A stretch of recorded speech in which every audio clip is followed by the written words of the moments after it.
вакцины зарцуулалтыг нягтлахыг шаардсан иргэдэд эрүүгийн хэрэг үүсгэсэн байна.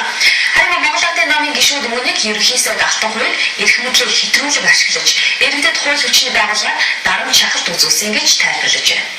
Монгол Ардын намын гишүүд ерөнхий сайд алтан хувийг эрх мэдлийг хэтрүүлэн ашиглаж, үндсэн хуулиар олгогдсон эрхээ гэсэн иргэдийг хууль хяналтын байгууллагаар сүрдүүлсэн тухай мэдээлэл хийлээ. Тодорхойлбол иргэний их баярт сайн жаргалаар Монгол Улсын ерөнхий сайд алтан хувийн 2013 оны төсвийн багц тусгасан 50 тэрбум төгрөгийн зарцуулалтыг шаардсан баримт илгээд байсан юм а. Тэд энэ асуудалтай холбогдсон зарим нотлох баримтыг төсвийн хууль тогтоомж, төрийн болон орон нутгийн хөрөнгөөр бараа ажил үйлчлэгээ худалдаа авах тухай хууль тогтоомж зөрчсөн байж болзошгүй гэсэн үндслээр холбогдох хууль хяналтын байгууллагаар магадлан шалгуулахаар хандсан. Гэтэл ерөнхий сайд алтан хувийг өөрийг нь гүтгсэн, нэр хүндэт нь халдсан гэх үндслээр жинхэнэ дүргийн цагдаа гэлс томл гараад эрүүгийн үүсгүүлсэн байна. Зарим байгууллагууд дээр одоо энэ асуудал үргэлжлүүлж шалгагдаж байгаа.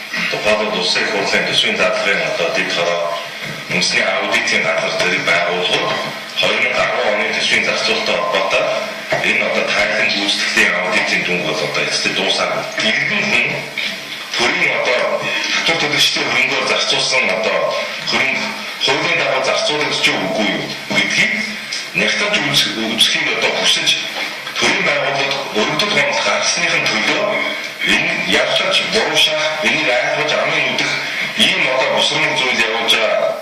Харин Монгол Ардын намын гишүүдийг хэлж байгаа хүнийг итгэл үнэмшил үзэл бодлынхын төлөө алагчлан ялгуулах, хэлмэдүүлэхгүй байх нь эрх зүйн төр ардчилсан нийгмийн мөн чанар гэж үздэг гэн. Гэтэл сүүлийн үед эрх баригчид ардчилсан коммунист нийгэм рүү шилжиж байгаа мэт үг үйлдэл олонтаа гарч байгаа учраас цаашид энэ чиглэлээр хэлмэгдсэн эрх нь хөндөгдсөн иргэдийг хамгаалах зохион байгуулалтын хөдөлгөөн санаачлалыг өрнүүлэхээр болсон юм а.